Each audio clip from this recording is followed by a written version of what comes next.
Márquez. Estación Cero. Tal vez mañana no amanezca, tal vez las flores no florezcan, pero si tú estás conmigo, tengo agua que refresca. Hoy el futuro es incierto y el ayer ya tuvo su tiempo. Enséñame a vivir el hoy, porque el hoy es lo que tengo.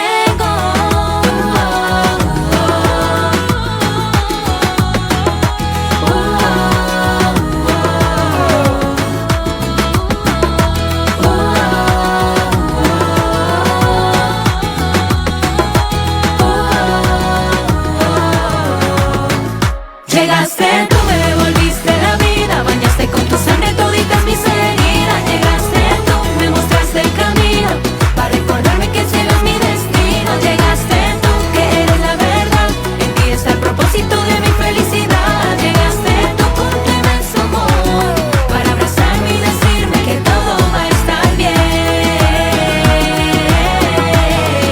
que todo va a estar bien. Hoy miraré con tus ojos al que está a mi lado. Y daré con tu amor al que le has confiado. Alejo la tristeza, sembrando alegría. Y gritaré al cielo, gracias por la vida. Cuando el mundo caía en tristeza y desolación, cuando pensábamos que ya no había solución, cuando los sueños se quedaban en la habitación y esperábamos con ansia que saliera el sol.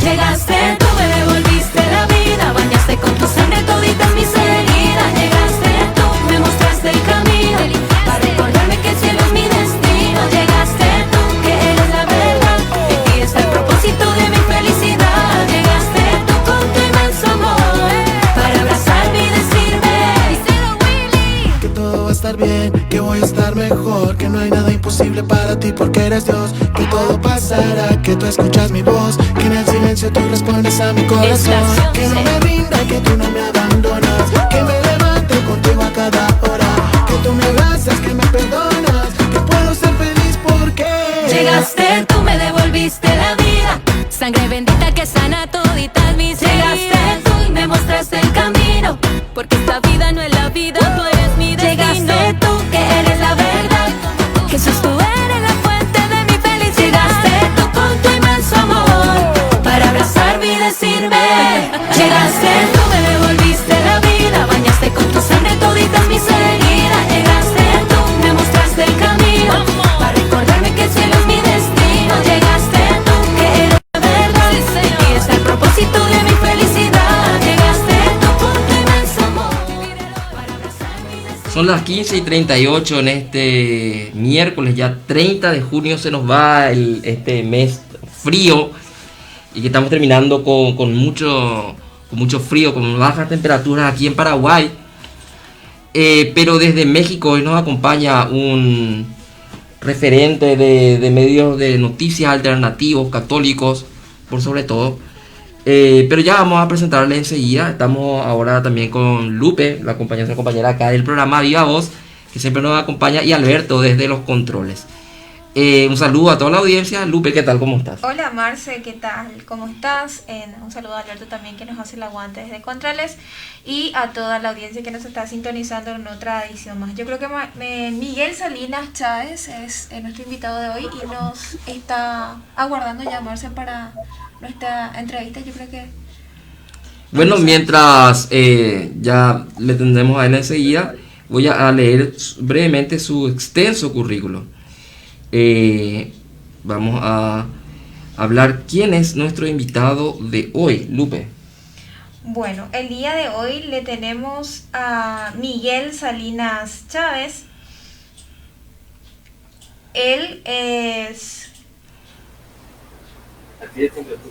nació en la Ciudad de México en agosto, está cerca su cumpleaños, por cierto. Sí, igual que vos. Sí, es analista político desde hace 25 años.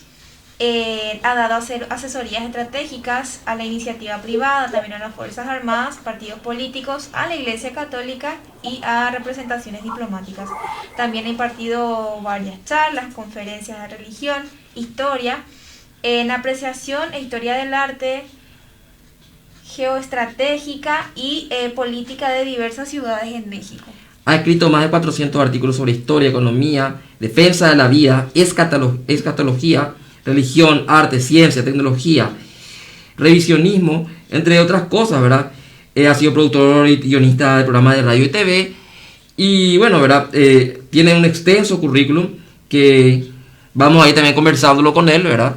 Pero bueno, ¿verdad? Ya damos la bienvenida y pedimos el saludo a la audiencia de Miguel Salinas. Hola Miguel, ¿cómo estás?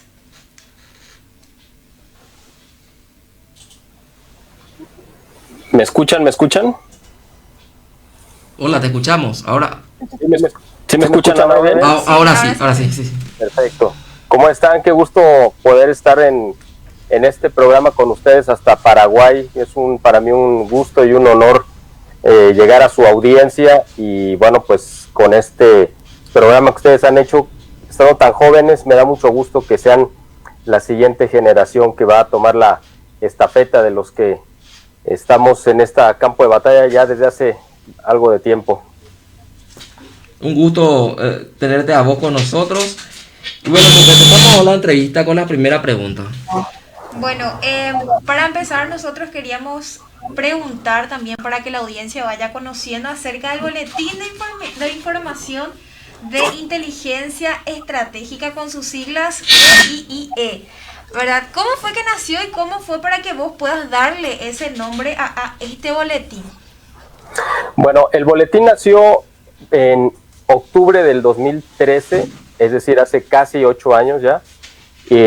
Fue como una necesidad que tuvimos mi esposa y yo de poder aportar análisis de la situación política, estratégica y de otros temas, además de historia, de filosofía, de arte, etcétera, pero desde la óptica católica, desde la óptica hispanista y pues con la visión de que estamos pues en lo que podríamos definir como los últimos tiempos, no el fin del mundo, sino es decir, un tiempo fundamental para la humanidad en el que se va a definir pues el futuro, ¿no? Y estamos en un parteaguas en el que estamos viendo que aparentemente el poder del mal está más fuerte que nunca. Entonces nosotros vimos que había una necesidad de poder aportar un poco de luz en medio de todas estas tinieblas, y nosotros ya nos habíamos dedicado al análisis político durante muchos años. Yo desde el 1995, o sea, hace 26 años ya,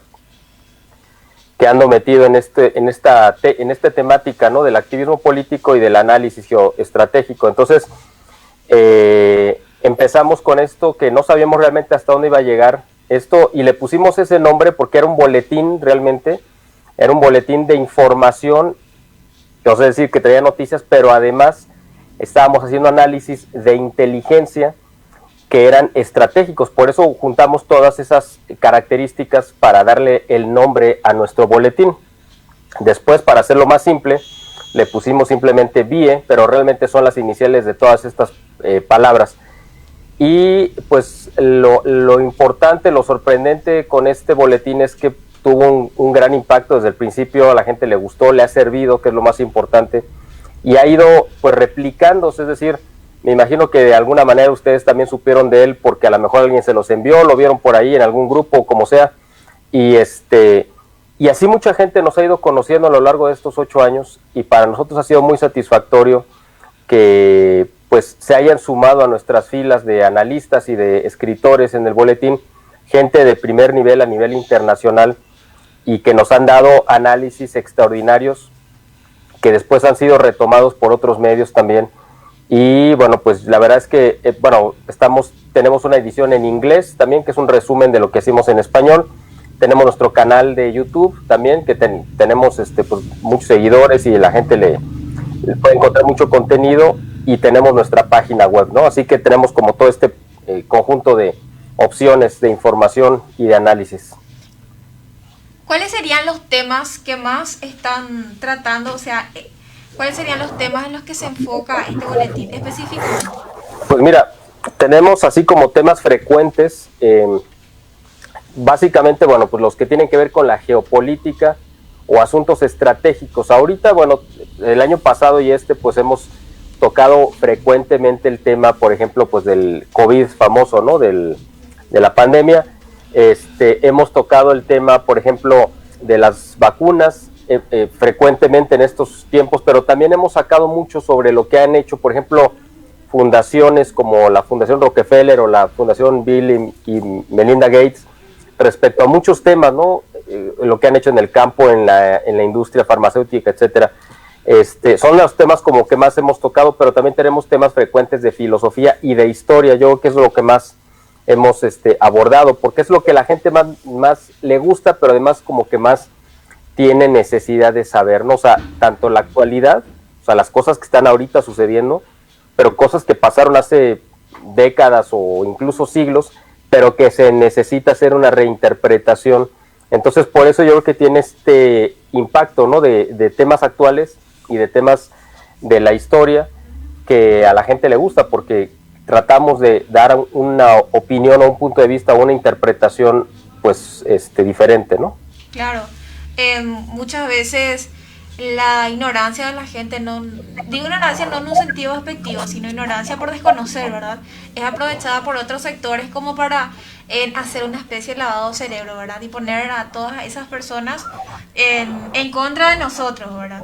Marcia, yo no sé si te das alguna pregunta. Sí, quisiéramos enfocar, como usted dijo, que tienen en el boletín temas alternativos, temas que dan una segunda campana, una revisión de la historia, y qué mejor que conectar, ¿verdad? La filosofía, la historia, haciendo por ejemplo una filosofía de la historia, y específicamente de nuestro hermano mayor, que es México.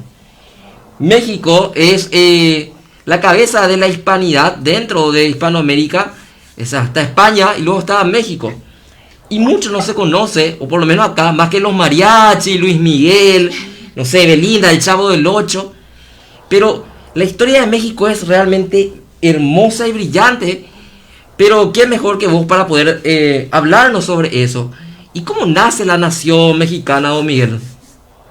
Bueno, la nación mexicana, qué bueno que empezamos con esta pregunta porque es muy importante y muy interesante. Además te agradezco lo que dices de nuestro país. Realmente tiene un momento específico de nacimiento. Yo creo que pocas naciones en el mundo pueden decir nuestra nación nació tal día, de tal año, con tal acontecimiento, así muy específico. ¿Cuál es ese acontecimiento? La gente puede decir, bueno, cuando llegó Hernán Cortés, pues no fue ese momento. O cuando nos declaramos como un país independiente, tampoco. Yo creo que la nación mexicana realmente, con todas las características que se le pueden identificar, nació el 12 de diciembre de 1531, cuando aparece la Virgen de Guadalupe estampada en el ayate de Juan Diego. ¿Por qué? ¿Por qué digo que en ese momento? Porque 2 años antes de este acontecimiento, 10 años antes, en 1521, había sido conquistada finalmente la ciudad de Tenochtitlán, que era el último imperio, digamos, que les tocó a los españoles verlo pues activo. 2 años antes habían llegado Hernán Cortés con sus soldados y había iniciado un proceso complejo, ¿no? Tanto de conquista espiritual como de conquista militar. Y ninguno de los dos había dado realmente un fruto como querían. Sí se había logrado la conquista de Tenochtitlán, pero había mucha resistencia. La población nativa de México no aceptaba obviamente la cultura occidental, porque era totalmente distinta a lo que se había vivido. No había forma de poderla pues hacer una con la tradición indígena. Esto se rompió precisamente, o se logró finalmente alcanzar con la aparición de la Virgen de Guadalupe, porque ahí los indígenas se sintieron identificados y también los españoles. Había elementos de los dos y se formó, ahí fue donde nace, digamos, una nueva nación. Y México desde entonces se ha convertido en una nación guadalupana, eminentemente guadalupana. Ese es lo que nos distingue, digamos, como parte de nuestra idiosincrasia. Sí. De ahí tomamos el lenguaje, las costumbres, y le aportamos al mundo muchas cosas, evidentemente. Y de aquí surge, pero aquí es muy importante, porque tú mencionas a España también, y la hispanidad, como nosotros la conocemos, que es esta idea de civilización diferente a lo que existía surge cuando España llega a América, no solamente a México, sino pues a todo el continente, y descubre que tiene una vocación civilizadora. Esa vocación civilizadora pues, precisamente era la de crear una nueva humanidad en base a principios y valores que ya en Europa no se estaban aplicando o se habían abandonado, y aquí es donde surge nuevamente como un aire fresco. Entonces México surge como nación con este momento, pero surge al mismo tiempo esta nueva civilización de la cual ustedes también son parte, igual que todos nuestros hermanos hispanoamericanos, que es la hispanidad, ¿no? Que es una civilización que nos da una identidad única del resto del mundo. No importa, somos parte de Occidente, pero somos una parte única en Occidente. Entonces ahí es donde yo puedo decir que nace México. Pero además, y también si quieres lo tratamos más adelante, pues México precisamente por eso ha sido blanco de ataques de muchos enemigos de la hispanidad, de muchos enemigos de la iglesia y mucha gente dentro de la masonería que ha querido destruir a nuestro país precisamente porque en México empieza, como lo quieran ver, o sea, empieza Hispanoamérica, hablando geográficamente, y es donde terminaría Norteamérica también, es decir, México geográficamente se ubica como parte de Norteamérica, aunque pues yo diría que somos Centroamérica realmente, ¿no? Pero el anglo-protestantismo que está en Estados Unidos termina y choca, digamos, hace contacto y se repele con el hispanismo católico que surge a partir de México hacia el sur, ¿no? Entonces, yo creo que por eso viene tanto conflicto, pero eso es algo que podemos tocar más adelante si ustedes tienen gusto e interés en este tema, que yo creo que va por ahí, ¿no? En 1517, según se dice, clava Martín Lutero las no sé cuántas tesis, ¿verdad? 90 y algo.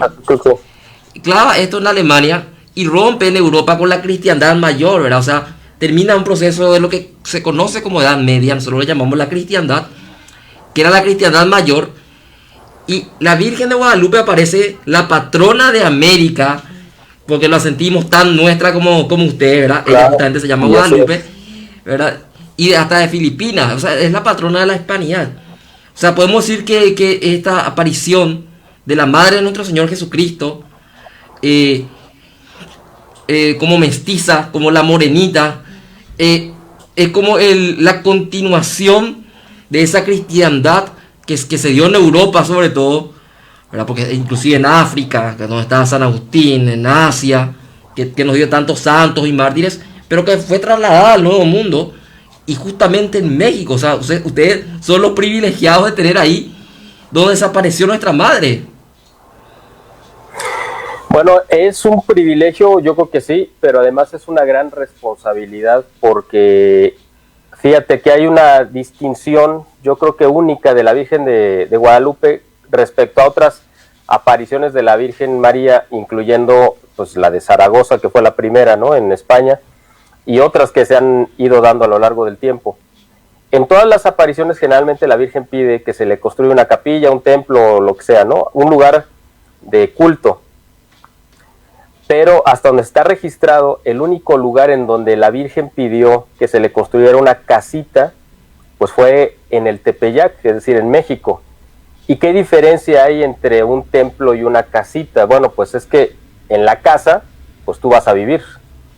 En el templo, pues recibes culto y lo que sea, pero en una casa es para que tú vivas. Es decir, que la Virgen de Guadalupe tomó México como el lugar donde ella quería residir, donde ella quería vivir. Y es una responsabilidad muy grande, porque cuando Cristo estaba en la cruz le encomienda lo más sagrado que tenía, lo más querido, lo más amado, que era su madre, a San Juan, que estaba ahí.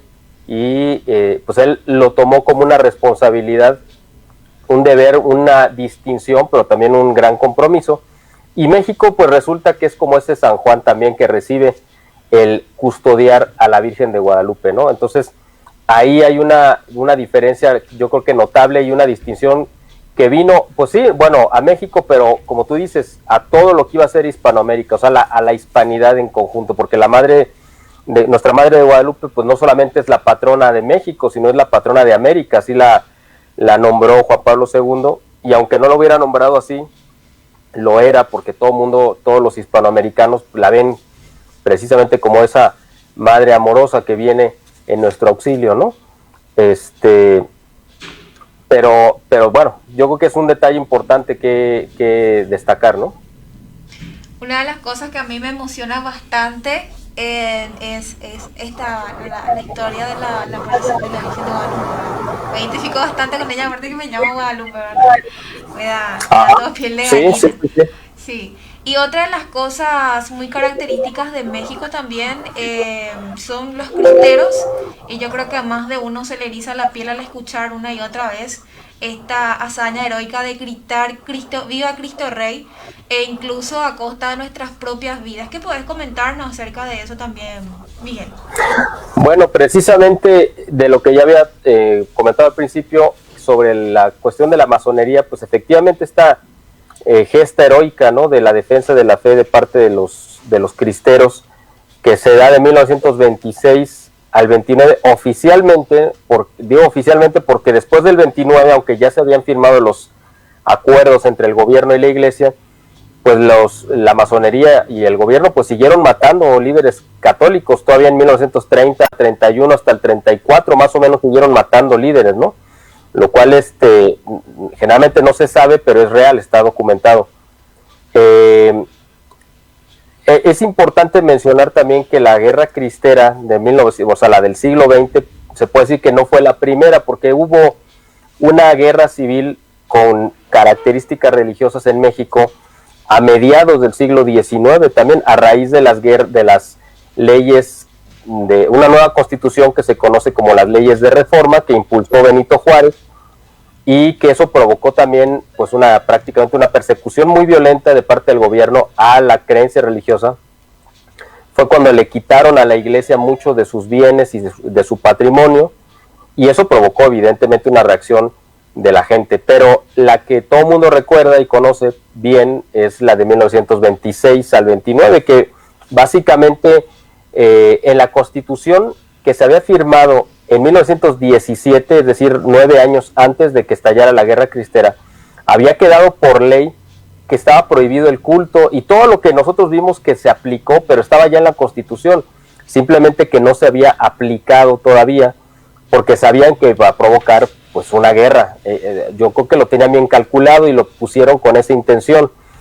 Fue en 1926 que Plutarco Elías Calles, que yo tengo la creencia y la intuición, no la certeza, pero sí la intuición de que él era judío, porque además se rodeó en su equipo de gobierno de varios judíos en México, y ese odio furibundo que tenía contra la iglesia, pues yo creo que solamente la tiene ese tipo de gente. Pues él decidió aplicar lo que estaba en la Constitución, hacerlo efectivo, y entonces provocó el cierre.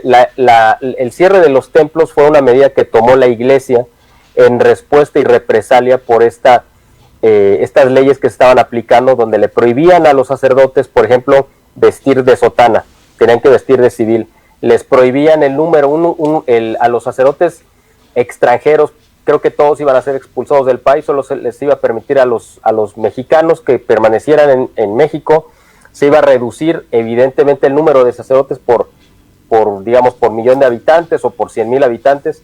Entonces este tipo de medidas restrictivas dieron como consecuencia que la gente se organizara para responder primero con medidas de resistencia civil pacífica, como fue un boicot económico muy fuerte que emprendieron contra el gobierno, y después pues con el cierre de los templos, y entonces con el cierre de los templos empezó ahora sí la persecución, porque por ejemplo el primer combate que se dio en México fue pues en 1926 en un pueblo de Jalisco que se llama San Julián, y resulta que se había acordado, los líderes de la resistencia habían acordado que no iban a entrar todavía en batalla, es decir, iban a empezar con ya el enfrentamiento armado, pero decidieron posponerlo por unos días o unas semanas más, pero a este pueblo que estaba muy apartado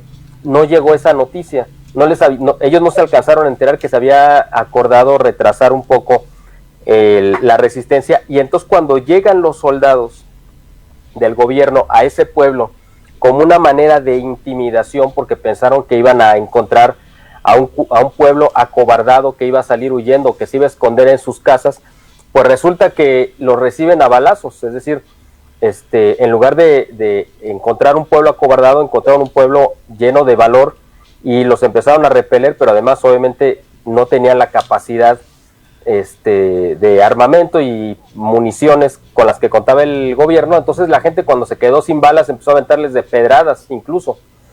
Lo que nadie se esperaba es que iba a llegar un refuerzo que venía de otro pueblo y llegó a ganar la batalla en favor de la guerra cristera. Ese combate fue el primero que hubo en la guerra cristera, y además lo ganaron los cristeros, ¿no? Lo cual fue algo muy destacable. Después, pues intervino directamente, ya me voy a brincar todo este periodo, ¿no? de los mártires y todo eso que ustedes lo conocen muy bien. Y en 1929 el gobierno de Estados Unidos pues le manda a decir al gobierno mexicano que tiene que parar la guerra, porque el gobierno de México estaba perdiendo la guerra y estaba con un riesgo real de perder el poder incluso. Y lo que Estados Unidos no iba a permitir es que un grupo de católicos tomara el poder en México. Entonces, antes de que sucediera eso, le dan la orden al gobierno de Plutarco Elías Calles de que tenía que parar la guerra. Y eso, bueno, sucedió a la par de que en el Vaticano al Papa le informaron, creo yo que mal informaron, que la guerra se estaba perdiendo en México y que había un baño de sangre y que los católicos iban a ser arrasados. Entonces el Papa, pues para evitar una masacre, ordenó también que se firmara un acuerdo de paz con el gobierno.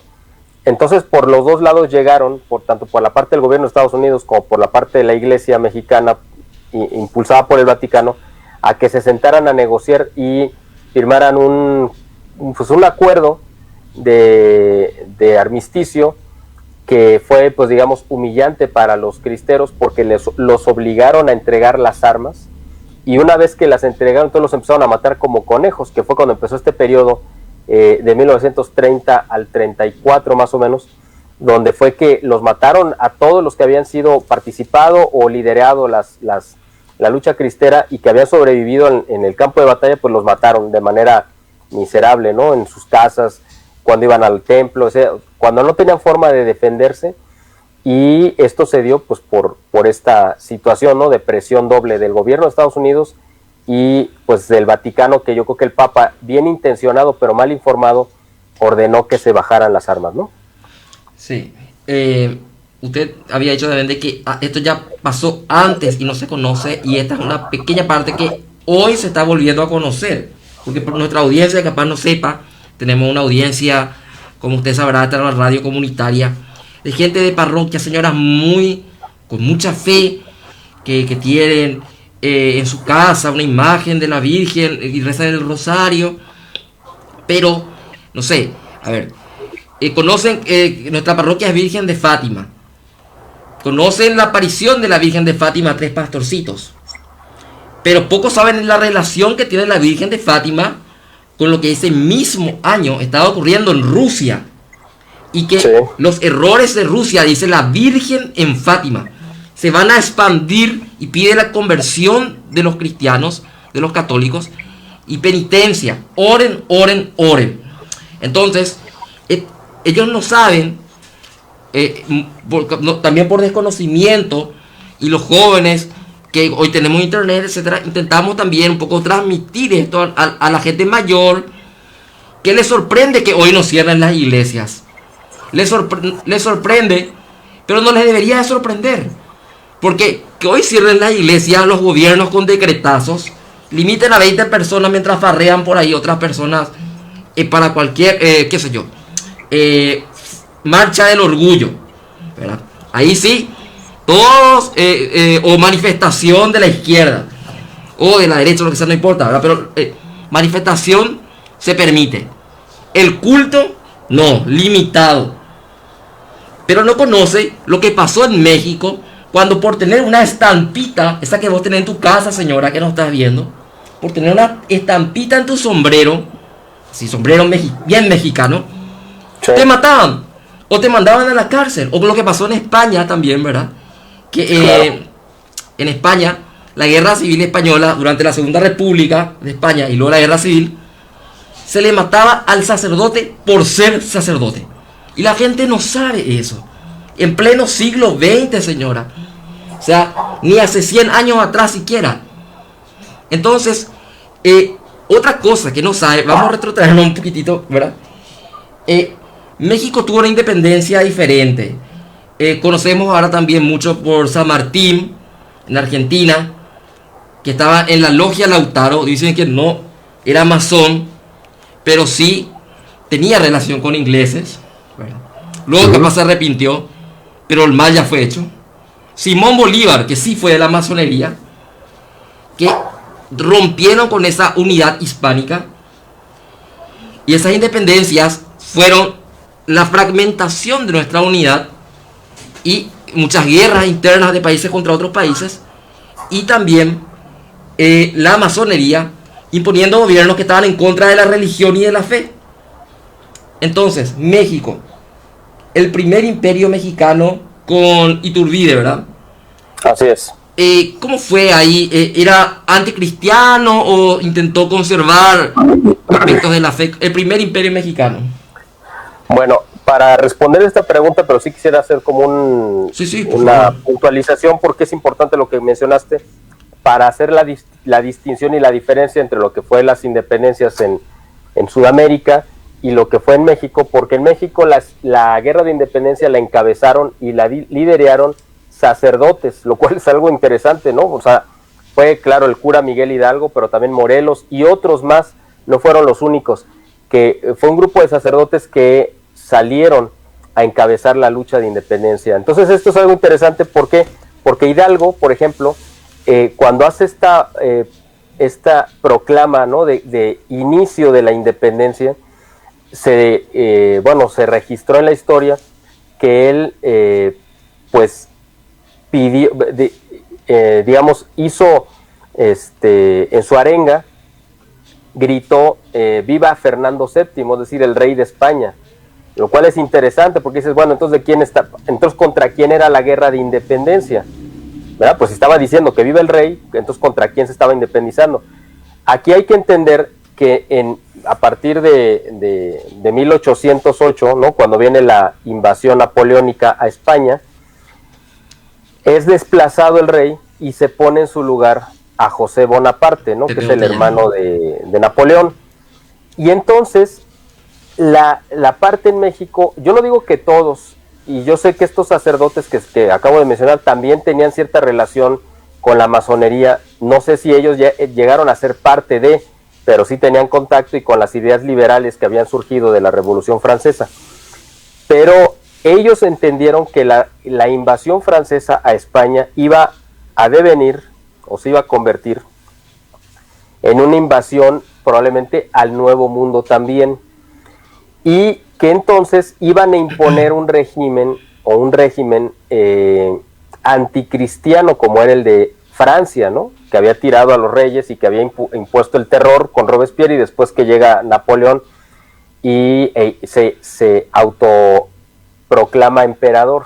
Bueno, pero era al final de cuentas un régimen hostil hacia la iglesia. Entonces, en México cuando menos, la guerra de independencia no fue tanto hacia España. Después sí, claro, se convirtió en una guerra, pero originalmente quien la motiva fue un impulso de luchar en contra del invasor español, el invasor francés, y después esto se deriva ya en una guerra de independencia contra España, ¿no? Pero bueno, eso nada más era como ponerle un poquito de marco, porque Agustín de Iturbide fue militar que defendió a España en contra de los insurgentes, ¿no?, de los que pelearon por la independencia. O sea, Agustín de Iturbide era un soldado mestizo que había nacido en México, pero era de hijos españoles, y él peleó por la corona, por el virrey.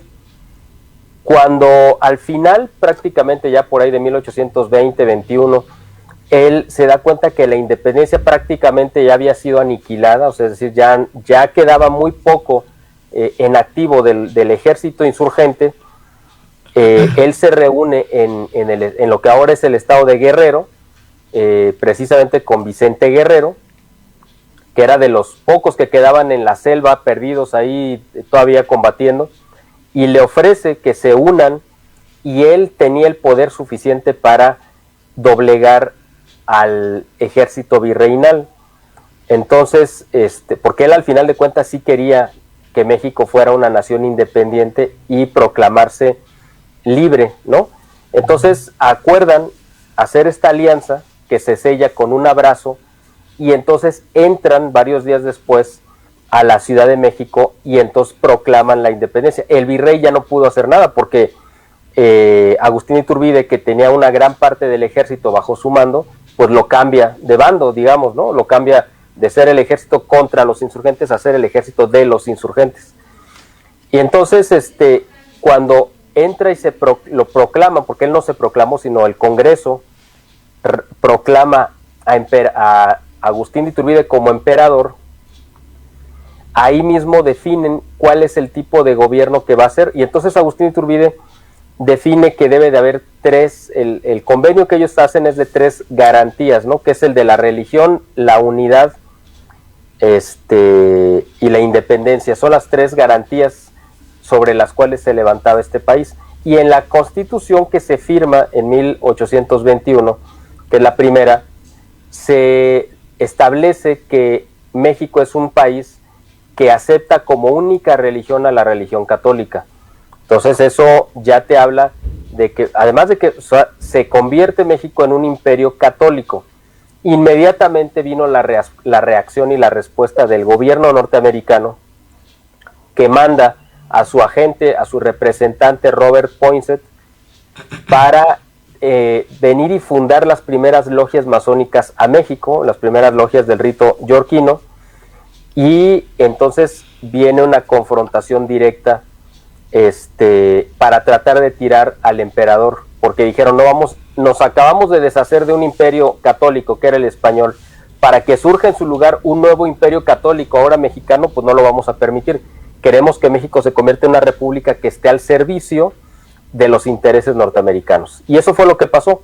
A Agustín Iturbide cae del poder, dura 1 año con 2 meses más o menos como emperador, y se tiene que ir del país para evitar un baño de sangre, y se va a refugiar a Europa, y luego lo engañan y le dicen, si regresas a México, te vamos a volver a proclamar emperador. Él sabía que la situación en México estaba muy convulsa, y regresa engañado, pero él no sabía que se había decretado una ley que en cuanto él regresara a territorio mexicano donde se le detuviera lo iban a matar. Él no sabía eso. Entonces cuando desembarca en Veracruz, lo detienen y lo asesinan, ¿no? Entonces México, que tiene esa singularidad en cuanto a su proceso de independencia, también tiene otra singularidad, es así muy lamentable, es el único país de Hispanoamérica que asesinó a su libertador, que fue Agustín de Iturbide. Mencionabas recientemente acerca de la influencia norteamericana, ¿verdad? Quería preguntarte acerca de la independencia de Texas, y esta guerra que se tuvo contra los Estados Unidos. Qué interesante que hagas esa pregunta, porque es muy importante. Es un capítulo muy, claro, pues muy oscuro para nosotros, de muy lamentable recuerdo, pero hay algo más importante todavía, y es quiénes fueron los que operaron dentro de México para que se consumara esta traición suprema de perder la mitad del territorio nacional. A partir de 1824, retomando el hilo de la historia donde nos quedamos, cuando es asesinado Agustín Iturbide y toma el poder el primer presidente ya de lo que sería la República, que es Guadalupe Victoria, empieza una serie de gobiernos desastrosos para México que llevan al país a la ruina, a la quiebra total, a partir de 1824 hasta 1830.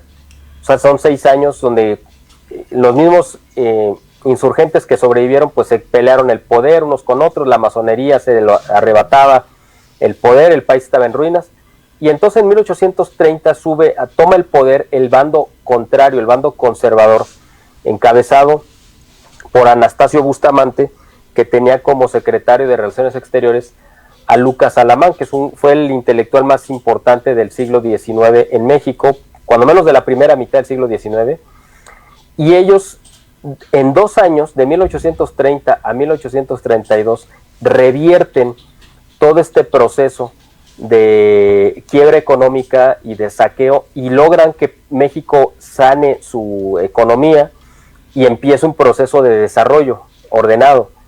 Pero viene un golpe de estado contra Anastasio Bustamante que lo da precisamente Ignacio López de Santa Anna. Y él, López de Santa Anna, da el golpe y se queda con el poder y nombra como vicepresidente a Gómez Farías, que había sido seminarista, fue un caso parecido al de Juárez, había sido seminarista, y de repente se convierte en un anticlerical pero furibundo. Fue el fundador de varias logias y del rito mexicano, y la verdad, se llamaba Valentín Gómez Farías, era de aquí de la ciudad de Guadalajara, desde donde yo estoy transmitiendo, y la verdad es que se convirtió en un enemigo de México, un traidor terrible, un entregado a la masonería. Como López de Santa Anna se dedicó a hacer la guerra para tratar de aplastar a los grupos conservadores en México que se rebelaban contra su gobierno, que era una tiranía, y además estaba destruyendo lo que quedaba en pie. Entonces él se fue a combatirlos, y mientras se quedó gobernando el vicepresidente, este hombre, Valentín Gómez Farías, que hizo tantas barbaridades que los mismos liberales masones pidieron que lo expulsaran del poder, y eso se logró por ahí de 1834 o 36, una cosa así, y él se va refugiado, una vez expulsado de México, se va a refugiar a Nueva Orleans, en Estados Unidos. Y tú dices, bueno, ¿y qué tiene de importancia Nueva Orleans? Bueno, Nueva Orleans en ese momento era la sede de la masonería en Estados Unidos. Es donde estaba la sede del rito yorquino, y ahí va a pedir apoyo y va a ofrecer. Fíjate, esta es la parte importante por la pregunta que hizo Lupe. Él ofrece apoyar la independencia de Texas a cambio de que Estados Unidos le diera armas y dinero para él regresar y tomar el poder en México. Imagínate, o sea, de verdad esto, y además está documentado. El gobierno de Estados Unidos, por supuesto que le toma la palabra, lo regresa armado con dinero, y entonces viene y toma el poder y entrega Texas, que fue el primer paso, y eso dio como consecuencia que después Estados Unidos dijera, bueno, ¿y por qué solamente Texas? Si podemos quedarnos también con Arizona, con Utah, con Nuevo México, California, etcétera, ¿no? Y entonces fue cuando se lanzan y toman de forma violenta esta guerra, en la cual quien les abrió la puerta pues fueron estos liberales masones que ahora están en los altares de la patria honrados como héroes cuando fueron los peores traidores. Bueno, Valentín Gómez Farías fue el Benito Juárez de la primera mitad del siglo XIX. Después tuvimos a Benito Juárez en la segunda mitad del siglo XIX, que hicieron exactamente lo mismo, porque Juárez también le ofreció parte del territorio mexicano a Estados Unidos cuando fue la intervención francesa, a cambio de armas y de dinero y de apoyo. O sea, que los que tenemos en México como que son los grandes héroes, realmente son la gente más despreciable porque han sido los peores traidores. Sí, hay un periodo que se conoce como la segunda intervención francesa, y México vuelve a ser imperio, pero con un Habsburgo, Maximiliano I, emperador de México. Y también, ¿verdad? México tuvo 2 emperadores y a los 2 le mató, ¿verdad? O sea, fue asesinado por Benito Juárez.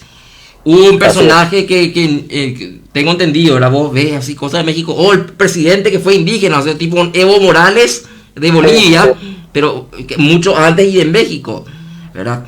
¿Fue realmente entonces ese héroe o no, como lo estás adelantando ya, Benito Juárez? Y realmente, ¿cómo fue ese segundo imperio mexicano e intervención francesa, etcétera?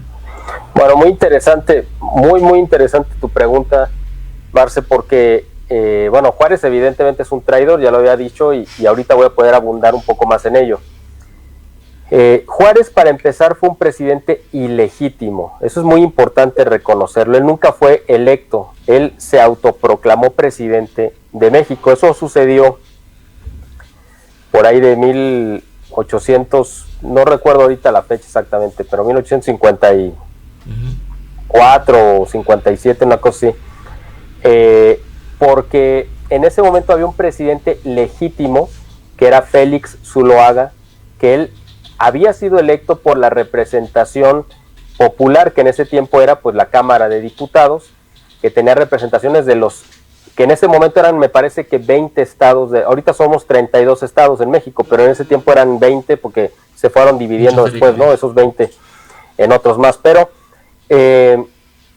este presidente tenía el reconocimiento de las potencias internacionales, tenía el reconocimiento del país, era el presidente constitucional, y entonces Juárez da un golpe, bueno, aparentemente, pues no es un golpe de estado, porque fue una proclama. Él estaba junto con 3 o 4 amigos y escribe una proclama donde él se autonombra presidente, se autopercibe, porque era el presidente de la Suprema Corte de Justicia, que era uno de los poderes, y entonces dice, él desconoce al gobierno de Félix Zuloaga y se proclama él presidente, pero solamente estaba él y otras 3 personas más, y inicia una guerra civil que se conoce como precisamente este proceso, ¿no?, de la guerra de reforma, de la cual ya te había adelantado un poco, porque en esa guerra es cuando se impone esta ley también de persecución de la iglesia. Entonces Juárez, que no era un presidente legítimo, le avisa a las naciones, principalmente a España, a Inglaterra y Francia, creo que fueron las principales, que México iba a dejar de pagar su deuda externa, que la desconocía, decía, no, pues lo que hayan pedido los gobiernos anteriores yo lo desconozco y no lo vamos a pagar. Entonces las potencias europeas pues dijeron, a ver, aquí hay un loco que dice que es el presidente de México y además está diciendo que no nos va a pagar. Para nosotros el presidente es no este payaso, pero hay que ir a ver qué es lo que está pasando en México, porque en ese tiempo pues solamente tenían que venir en persona a ver qué es lo que estaba sucediendo. Cuando llegan a México y se dan cuenta que Juárez pues realmente está loco y que no tiene ninguna representación real, pues y que el gobierno legítimo dice, no, ustedes no se preocupen, nosotros vamos a seguir pagando, pues se regresan. España e Inglaterra se regresan a Europa, pero Francia vio una oportunidad para ampliar sus dominios, sobre todo para darle un golpe a la influencia española y sobre todo a la norteamericana, porque en ese momento Francia era, yo creo que era la potencia número 1 económica y militar en Europa. Militar era la número 1 incluso a nivel mundial, estaba por encima de Estados Unidos, pero en ese momento además era quizá la potencia número 1 en Europa. Entonces vino a pelearle ese territorio, digamos, a Estados Unidos, aprovechando que Estados Unidos estaba metido en su guerra civil. Y la guerra civil básicamente era del bando católico del sur contra los protestantes del norte. Eso fue realmente la guerra civil. Después se nos quiso hacer ver que la guerra civil era una cuestión de esclavos, de esclavistas, ¿no? De que los que estaban a favor de la esclavitud, que eran los del sur, contra los que estaban a favor de la libertad, que eran en el norte. Pero hay pues muchos testimonios de esclavos que vivían en el norte, en la parte del norte de Estados Unidos, que se pasaban al lado sur, porque los esclavos en el sur entraban a ser parte como de la servidumbre, no eran esclavos, quedaban libres, pero quedaban en calidad de servidumbre, es decir, de gente, de empleados de las casas. Pero en el norte sí eran esclavos y los podían azotar y les podían hacer todas las vejaciones que en el sur no se permitía, precisamente por la influencia católica. Entonces cuando viene Francia, viene con la idea de apoyar la causa del sur, aliarse con los sureños para tirar al gobierno del norte. Y el gobierno de Estados Unidos por eso entra en alianza con Juárez para evitar que Francia ganara la guerra en México y entonces se brincara hacia Estados Unidos. Sobre la pregunta de quién era o qué papel jugó, digamos, Habsburgo, Maximiliano, ustedes saben que en ese momento, bueno, para empezar, Maximiliano era austriaco, entonces uno puede decir, bueno, ¿y qué tenía que ver con una invasión francesa?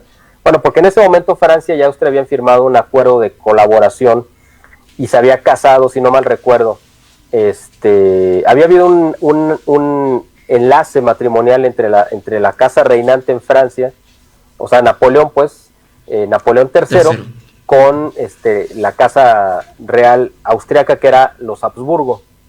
Entonces, como una forma de sellar la alianza, le encomienda esta invasión francesa, se le encomienda a un Habsburgo, que es como decirle, mira, para que veas que tengo tanta confianza en ti, que mi ejército te lo pongo en tus manos.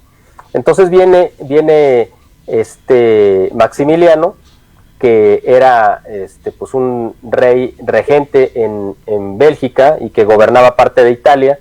Entonces vienen y aquí corren una aventura, pero aquí hay algo muy interesante, que eso no te lo va a decir ningún libro de historia. Realmente la intervención francesa y el choque entre Juárez y Maximiliano no fue de nacionalistas contra traidores, ni de liberales contra masones o conservadores contra liberales, no. Fue una lucha de dos bloques masónicos opuestos. Fue el bloque yorquino contra los escoceses, el rito escocés contra el rito yorquino. Aquí es donde se vinieron a pelear. ¿Qué representaba uno y otro? El rito escocés es el rito tradicional que han tenido, pues ese se cree que se funda precisamente en Escocia, por allá de 1314, 1315, por ahí, cuando estaba la guerra de Escocia contra Inglaterra por lograr la independencia, y hay una película de Mel Gibson que lo expresa muy bien, que es la de Corazón Valiente. Bueno, ahí es donde surge el rito escocés, ¿no? De los templarios que huyeron y que fueron refugiados en Escocia, y de ahí surge el rito escocés de la masonería, que siempre estuvo a favor de los privilegios reales y de mantener, digamos, ese modo de vida, digamos, antiliberal.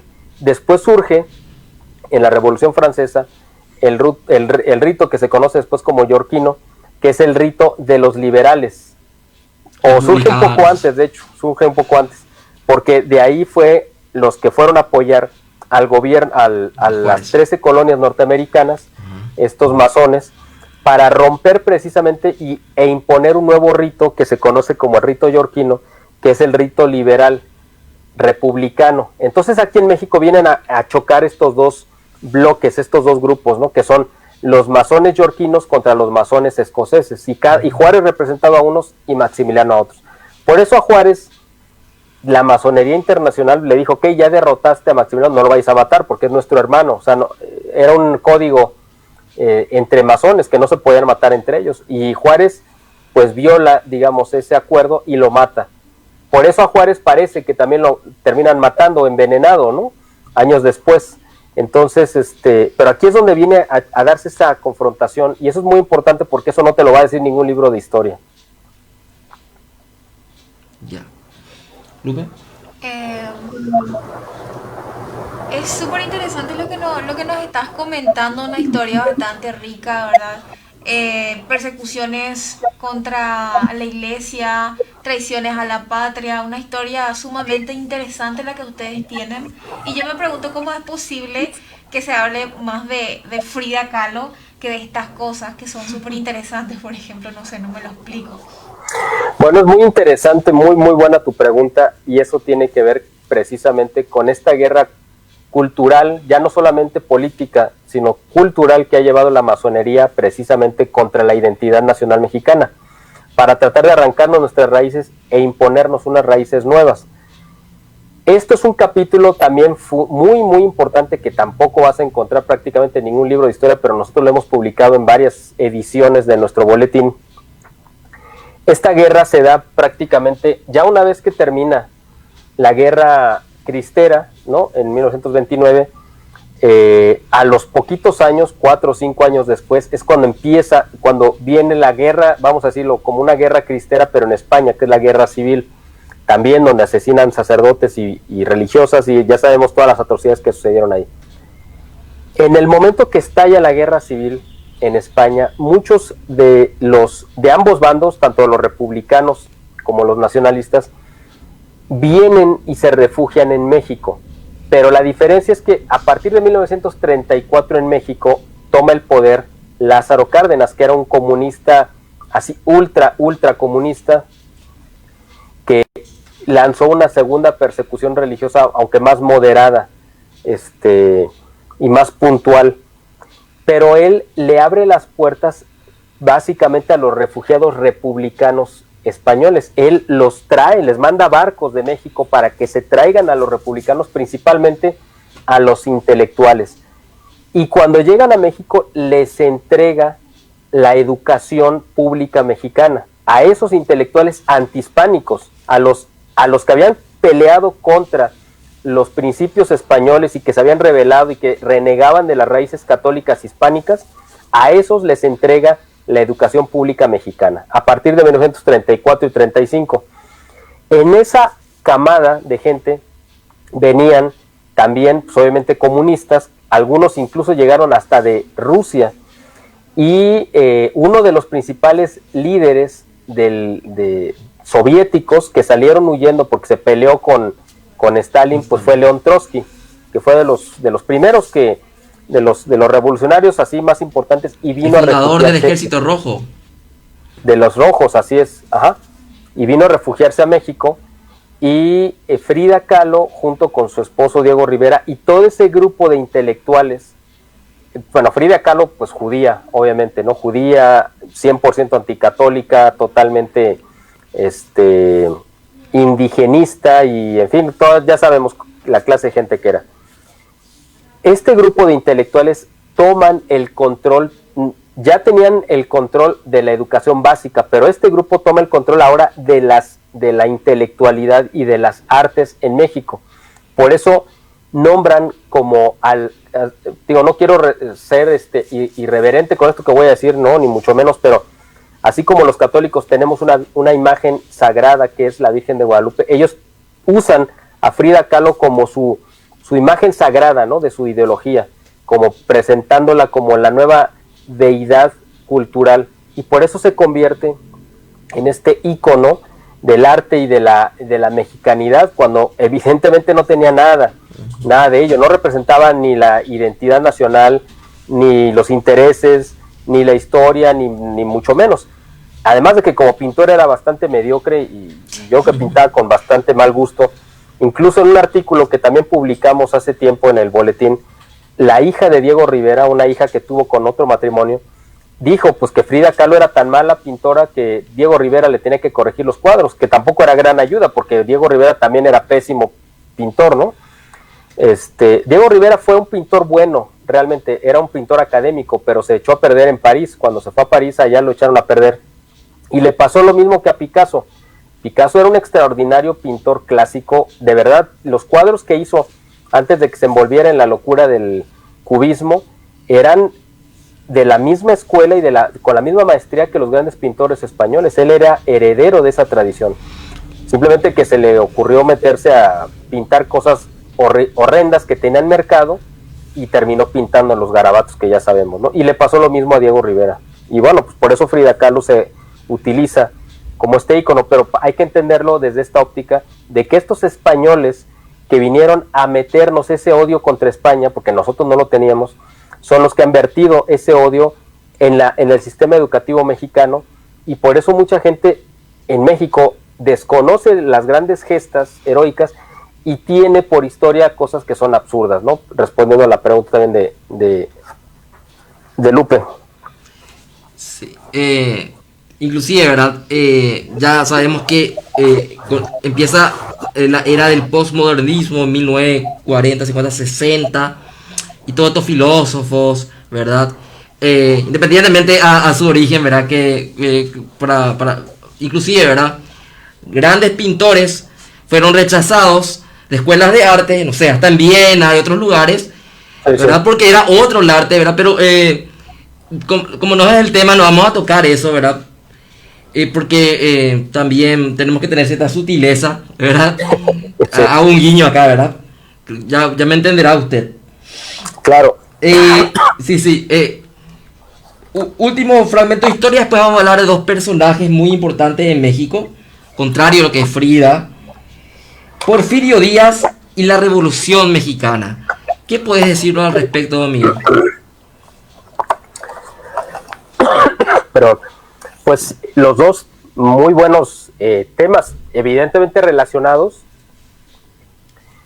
En el caso de Porfirio Díaz también es uno de los grandes personajes desconocidos, o sea, todo el mundo sabe que existió en México, pero es como un fantasma, ¿no? Es decir, un dictador, algo que pasó por la historia y que es mejor no recordar, ¿no? Porfirio Díaz es un militar mexicano que nace en 1830 en Oaxaca, en el mismo lugar donde nace Benito Juárez, y se conocieron desde jóvenes. Juárez era pues mucho mayor que Porfirio Díaz, ¿no? No sé, era como unos 15 años mayor, yo creo, una cosa así. Y cuando tuvieron un inicio parecido, porque Juárez también estudió en el seminario, porque tuvo un tío, un padrino que había sido sacerdote, que era sacerdote y lo metió al seminario para que aprendiera a leer y escribir y todo eso. Y luego pues sale y ya reniega y se mete a la masonería. Porfirio Díaz tuvo un origen más o menos parecido, porque también tiene un padrino que era sacerdote y que lo mete al seminario, y él aprende latín y se hizo maestro de latín, y y se volvió un buen intelectual, Porfirio Díaz. Después, en este ajetreo de la... pero es que como que algo soltaron aquí, no sé si están cocinando algo y me está picando la garganta. Bueno, Porfirio Díaz, en esta agitación que se dio a mediados del siglo XIX de guerras, pues él se recluta al ejército, ¿no? Porque bueno, mi país me requiere, ¿no? A él le toca pelear en la guerra de la intervención francesa, y ahí es donde se convierte en héroe de guerra, ¿no? Él ya traía grados militares y él peleó por defender a Juárez.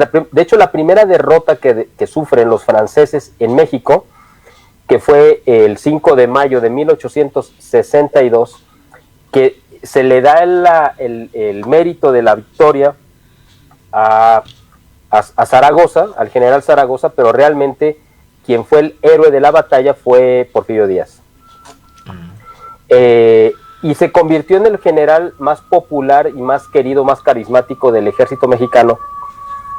Y entonces Juárez lo empezó a ver con cierto recelo, con cierta desconfianza, porque además Juárez, que era un sanguinario y cobarde, además, porque él, donde veía conflicto, salía huyendo, por eso salió, pues digamos, abandonó la Ciudad de México para que no lo apresaran, ¿no? En lugar de quedarse a resistir con sus militares, ¿no? Salió huyendo. Y Porfirio Díaz se quedó en resistencia. Cuando Porfirio Díaz se convierte en este héroe nacional, pues Juárez lo empezó a ver con mucha desconfianza, y hasta que llegan a la confrontación directa, porque además Juárez le había ordenado a Porfirio Díaz que tenían que matar a todos los soldados franceses que ellos apresaron. Los tenían que matar, y decía Porfirio Díaz, ¿y por qué? ¿Por qué los tenemos que matar si está bien, ya los apresamos? Los principios de la guerra es que si tienes un prisionero lo tienes que dar de comer, y le tienes que dar de beber, y lo tienes que cuidar, y si se enferma lo tienes que llevar a un médico, o sea, porque ya no se puede defender, está preso y está desarmado.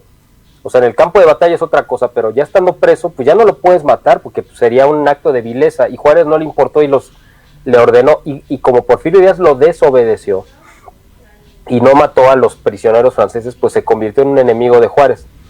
Cuando Porfirio Díaz le entrega la Ciudad de México a Juárez para que entrara nuevamente, se entendía que tenía que entrar junto con Porfirio Díaz, porque él había sido el que había retomado la ciudad y había derrotado a los franceses. Pues no, lo ninguneó, lo hizo a un lado y entró solo. Entonces ahí ya se dio una ruptura política completa entre ambos, y a partir de entonces le empieza a pelear la presidencia Porfirio Díaz a Benito Juárez, y finalmente Juárez, bueno, pues no, hace un fraude electoral y se queda en la presidencia, luego muere.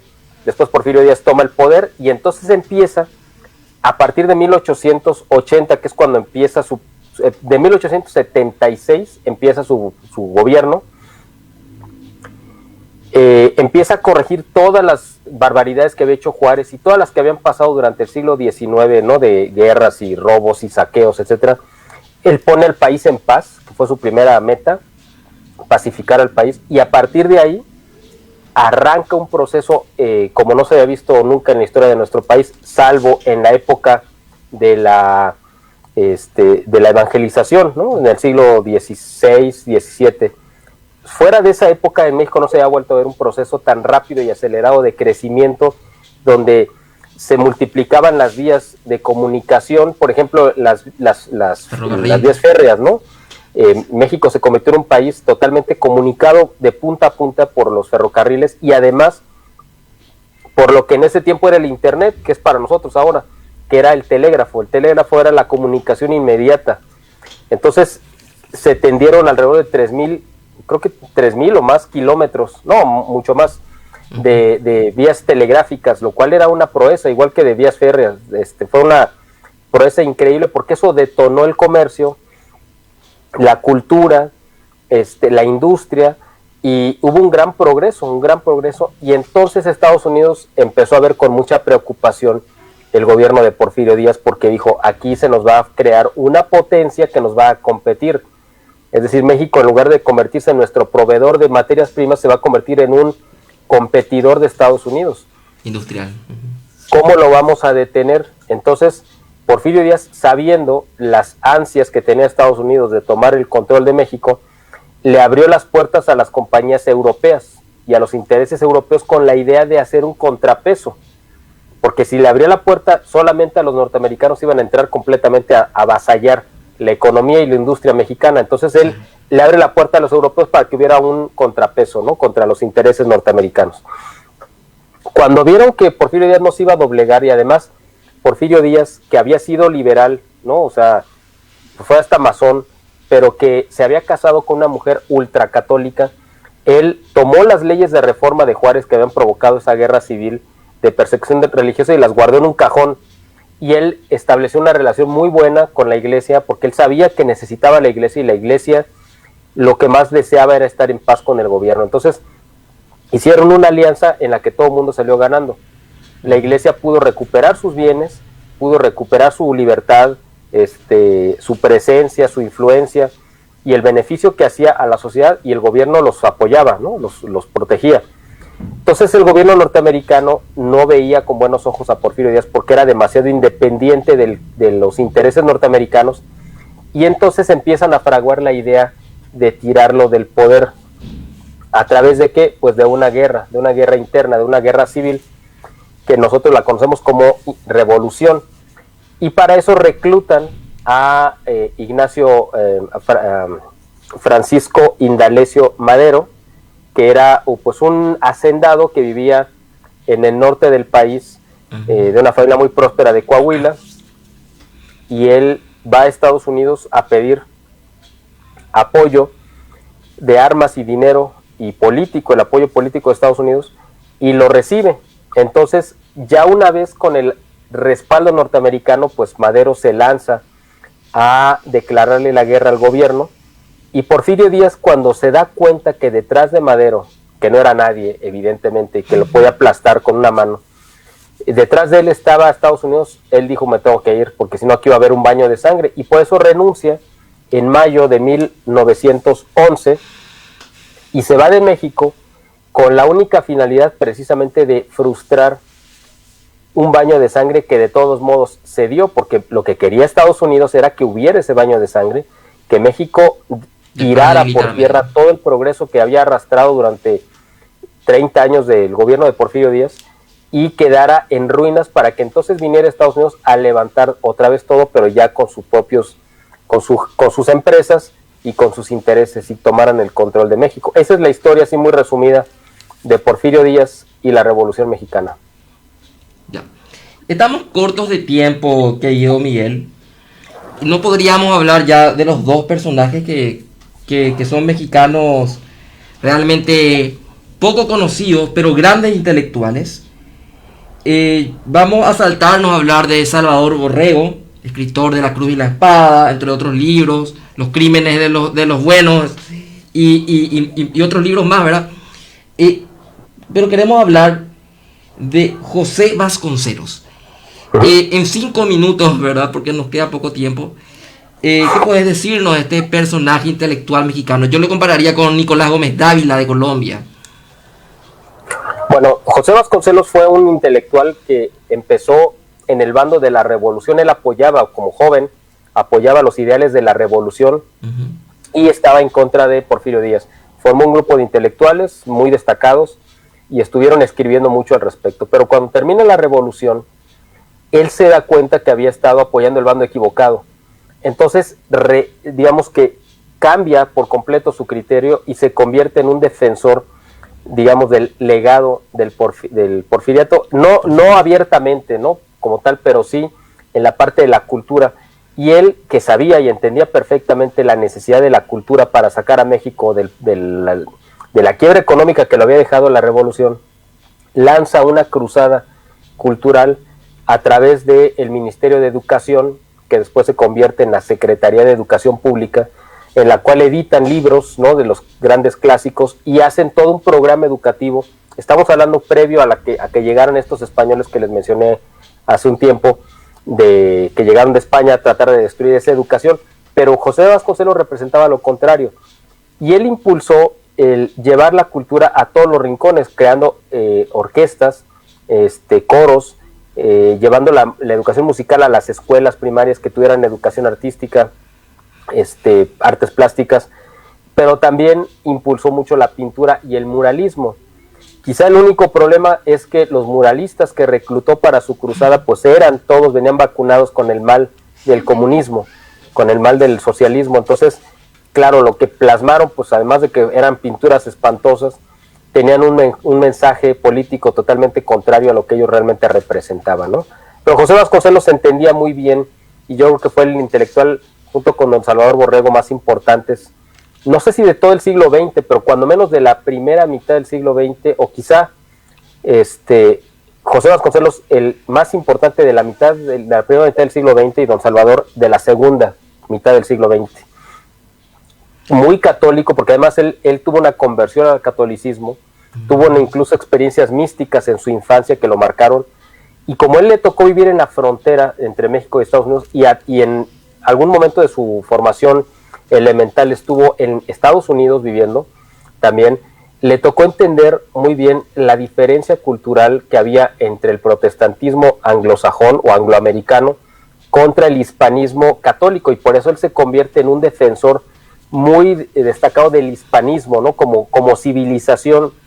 Y yo creo que termina su labor con esta idea, ¿no?, de la raza cósmica, ¿no?, de esta nueva humanidad que tiene que surgir precisamente del acontecimiento guadalupano y de la riqueza cultural, de la fusión entre la cultura nativa de México y la llegada del hispanismo católico, ¿no?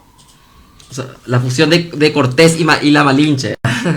Así es, ¿no? Y sí, ojalá en alguna oportunidad, en otra ocasión, tengamos oportunidad de hablar de la Malinche, que también es un personaje importantísimo. La madre de México después de la Virgen de Guadalupe, entonces podríamos decir.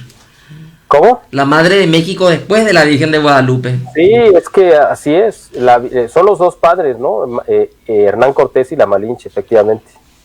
Último, ¿verdad? Porque hay algo que dijiste que yo no conozco, ¿verdad? Esto conozco así como de pincelada y estoy aprendiendo muchísimo contigo. Sí, estamos aprendiendo mucho contigo y la audiencia seguro que sí también. Es sobre los bienes de la iglesia. Dijiste que con Porfirio Díaz se recuperó de los bienes de la iglesia. Yo quiero dejar un mensaje nomás y quiero que me confirmes, ¿verdad? Porque ya estamos cortos de tiempo. A la derecha y la izquierda, famoso, ya que hablaste también de política, siempre se le tiene al capitalismo como derecha y al comunismo como izquierda. Pero un capitalismo liberal, o sea, los liberales. Pero nosotros decimos en este programa que la izquierda eran los liberales, cuando la derecha eran los conservadores durante el siglo XIX. Para recordar nomás, confirmarme con un sí o no, don Miguel, los liberales en el siglo XIX en México expropiaron a la iglesia, colegios, universidades, hospitales. Ellos expropiaron desde el Estado, porque los liberales hablan, no, propiedad privada. O sea, se tocó la propiedad privada de la iglesia. Claro, ¿fueron los liberales, sí o no? A ellos lo hicieron, exactamente. Fueron los liberales. Le quitaron todo lo que mencionaste, escuelas, hospitales, leprosarios, todo lo que conventos, cementerios, los templos, no solamente las cosas fuera, también el templo y también el dinero o sea, todo, fue todo. Pero eran liberales. Eran los liberales, los de izquierda, liberales. Socialistas, ¿eh? Así es, eran los liberales. Interesante. ¿Lupe? Y nada, yo estoy más que agradecida por esta cátedra, me atrevo a decir, ¿verdad? Cosas, detalles que quizás no conocíamos y ahora estamos conociendo, ¿verdad? Estamos muy agradecidos con usted, don Miguel. Espero que esta entrevista más adelante se vuelva a repetir. Yo creo que tenés muchísimas cosas que contarnos y que compartir con nosotros, así que las puertas de este programa siempre van a estar abiertas para vos. Muchísimas gracias. Viva Paraguay, viva México, viva la hispanidad y viva Cristo Rey. Viva Cristo Rey. Que viva Cristo Rey. Muchas gracias por este tiempo y esta oportunidad. Y viva la Guadalupana. Un gusto. Nos vemos pronto. Muchas gracias, amigos. Gracias. Chao, chao. Nos vamos a una pausa y seguimos con la Viva Voz.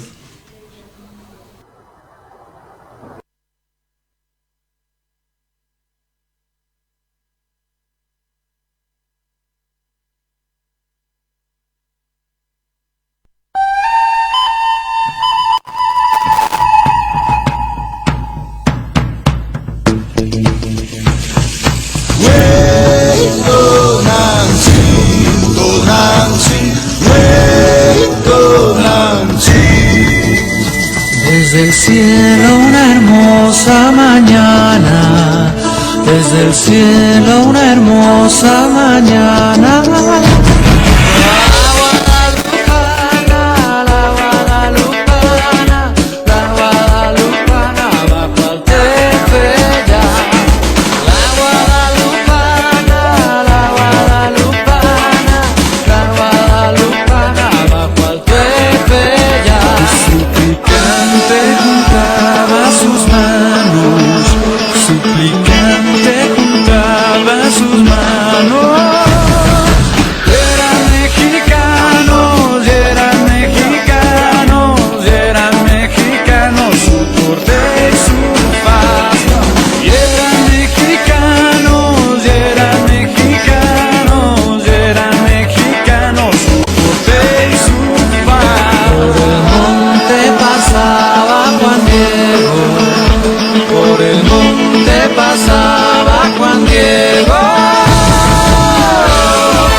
Pero nada, mucha gente no sabe que la fe mueve montañas y puede cambiar de repente lo que se conoce como la racha. Llena eres de gracia, me iluminas en momentos de desgracia. Madre mía, para ti es mi alabanza.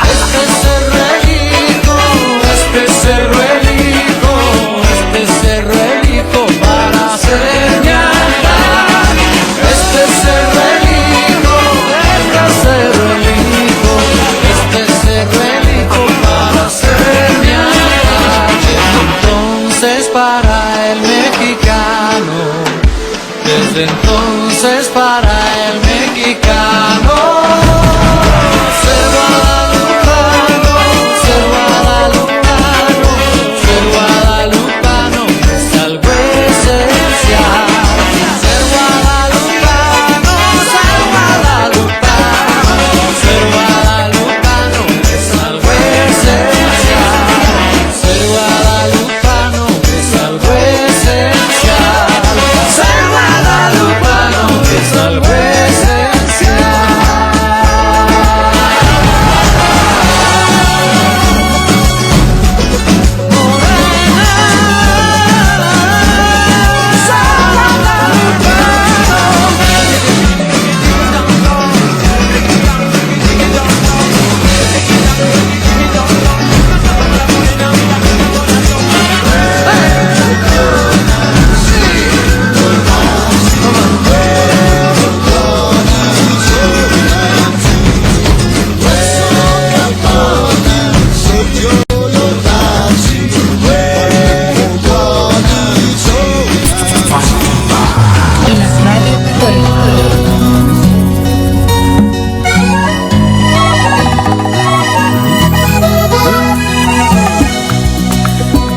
a llorar por el pasado. Suficientes lágrimas he derramado. Prefiero cantar, prefiero bailar. Estamos de vuelta en honor al tiempo, vamos despidiendo el programa. Estamos más que agradecidas con Dios Padre por habernos dado esta oportunidad de poder compartir con ustedes, de poder haber compartido con el señor Miguel, de que nos haya podido comentar un montón de cosas más, que haya aportado mucho de eso a nuestro conocimiento también, y a nuestra Madre Santísima, nuestra Madre Virgen de Fátima, que siga intercediendo por todos nosotros. Nos estaremos encontrando el próximo miércoles puntualmente a las 15:30 por Radio Fátima TV. Marce, esto es A Viva Voz. Querida y conquistar, ha llegado mi tiempo. Es tiempo de celebrar, es tiempo de sonreír, cantar al Dios de la vida, darle con gozo. Es tiempo de celebrar, es tiempo de sonreír, cantar al Dios de la vida, darle con gozo.